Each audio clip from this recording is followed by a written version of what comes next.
Bachupally VNR Vignan జ్యోతి కాలేజ్లో విద్యార్థిని లైంగికంగా వేధించిన నిందితుడిని పోలీసులు అరెస్ట్ చేశారు. అదే కాలేజ్కి చెందిన ఆశిష్ను అదుపులోకి తీసుకున్నారు. మరో విద్యార్థి ప్రవీణ్ పరారయ్యాడని అతని కోసం గాలిస్తున్నామని పోలీసులు తెలిపారు. బీటెక్ థర్డ్ ఇయర్ స్టూడెంట్ ఫిర్యాదుతో కేసు నమోదు చేశామన్నారు. తనను లైంగికంగా వేధించి వీడియోస్ తీసి బ్లాక్మెయిల్ చేశాడని బాధితురాలు ఫిర్యాదు చేసినట్టుగా తెలిపారు పోలీసులు.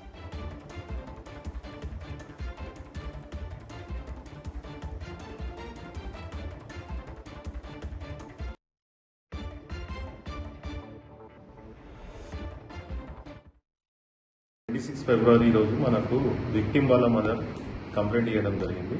ఈ విక్టిమ్ వచ్చేసి BTech third year student same college అబ్బాయి ఆశీష్ అనే అబ్బాయి. ఆమెకి త్రూ ఇన్స్టాగ్రామ్లో పరిచయం అయ్యాడు.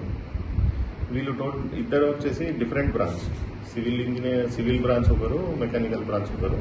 కానీ ఇన్స్టాగ్రామ్లో పరిచయం అయ్యి అతను ఈ విక్టిమ్ అమ్మాయిని మ్యారేజ్ కోసం అంటే లవ్ ప్రపోజ్ చేశాడు.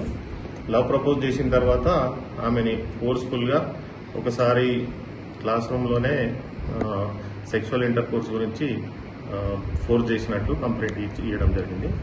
ఆ తర్వాత ఈమె ఫొటోస్ అండ్ వీడియోస్ పెట్టుకొని బ్లాక్మెయిల్ చేసి ఇంకొన్నిసార్లు రూమ్స్ తీసుకుపోయి బయట రూమ్ తీసుకుపోయి కూడా రేప్ చేసినట్టు కంప్లైంట్ ఇవ్వడం జరిగింది. కంప్లైంట్ ప్లస్ ఇతను కాకుండా ఇతను ఒక ఫ్రెండ్ ఉన్నాడు ప్రవీణ్ అని. అతను అవుట్ సైడర్, కాలేజ్ స్టూడెంట్ కాదు, అవుట్ సైడర్. అతన్ని కూడా పరిచయం చేపిస్తే అతను కూడా ఈమెని సెక్షువల్లీ హరాస్మెంట్ చేసిండని కంప్లైంట్.